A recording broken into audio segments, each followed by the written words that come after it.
نوێنەرانی حیزبولایەنە سیاسیەکان ڕێکخراوەکانی کۆمەڵگەی شارستانی بە ناوی لیژنەی باڵای دیداری نێودەوڵەتی عادیلە خانمەوە بە گەرمی بە خێراتتان دەکەین و سوپاس بۆ ئامادەبوونتان. بەڕێزان، عادیلە خانم وەک ژنێکی هەڵکەوتوو لە سەردەمێکی دژوار و دواکەوتوودا وەک فەرماندار و خاوەندان و خاوەن بڕیار و قسە ڕۆشت و گوێ لێگیرا و لە سنوورێکی جوگرافی دیاریکراودا دەکرێت وەک سیمبول و ژنێکی پێشەنگ تەماشا بکرێت. بە خێراتنی هەموو ئەو خوشکە بە ڕێزانە ئەکەین کە لەم دیدارەدان بەشدار بوون کە ئومێد دەکەین کە هەمویان عادلە خانمی ئایندە و داهاتووی کوردستان بن. بە خێراتنی هەموو چین و توێژە کۆمەڵایەتەکان کە بەشدار بوون لەم دیدارە، بە خێراتنی نوێنەری وەزارەتی ڕۆشنبیری حکوومەتی هەرێمی کوردستانەکەین وەکو برای بەڕێزم کاک سیروان کە ئێمەی سنتەرەکانی ڕۆشنبیری و کۆمەڵایەتی لە هەرێمی کوردستان بۆی خێرانی ئاووریەوە بێگومان توانایی بەڕێوەبردننی هیچ جۆرە دیدارێکمان نییە. دانی جیهانە بە شێوازێکی زۆر نەشیا و باس کراوە.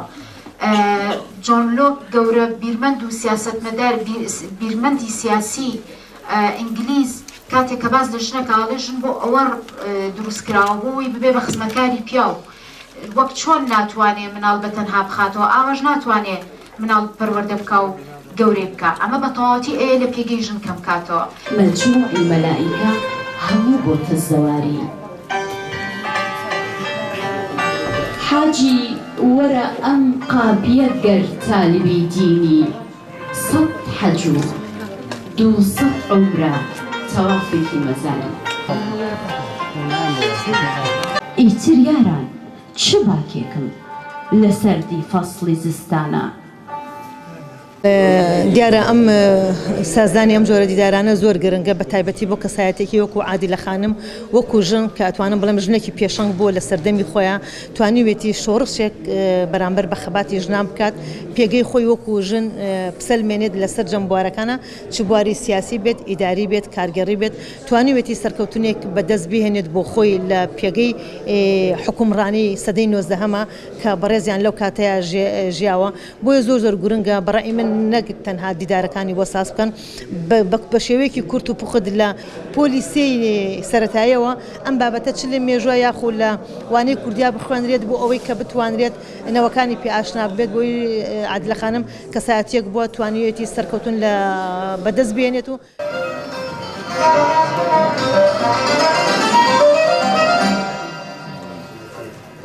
عادلە خانم لەدایکەوە لە بنەماڵەی بەناوبانی وەکێڵی واتەوەکیل سلەیە لە باوکیشەوە سەر بنەماڵەی ساحب قرانە. ئەم بنەماڵەیە هەم لە سلێمانی و هەم لە سنەشە دەستڕۆ و بەناوبان بوون. بنەماڵەیەکی شارنشینن، پیاوی گەوریان تیا هەڵکەوتووە. بۆ نمونە لە سەردەمی بابانە شاعرانی گەوری وەکو موسەوا بەجی کوردی، وەکو عەبدوڕەحمان بەجی ساحب قران، ئەمانە لەو نەماڵن. مۆنزەکەم لۆنگریک مەسەن بۆ نمونە سۆن مەسەن سۆنێکە لەو کەسانی کەوا زۆر زوو باسی ئەم ژنەی کردووە، یاخود باسی جافەکانیان کردووە، باسی هەڵەبجەیان کردووە. ناتوانن ئەوە لەبەر چاو نەگرن کە عادیلە خانمێکە بۆ لەو کەسایەتانی قورسایەکی گەورەی لە ژیانی ڕۆژانەی خەڵکە هەبوو.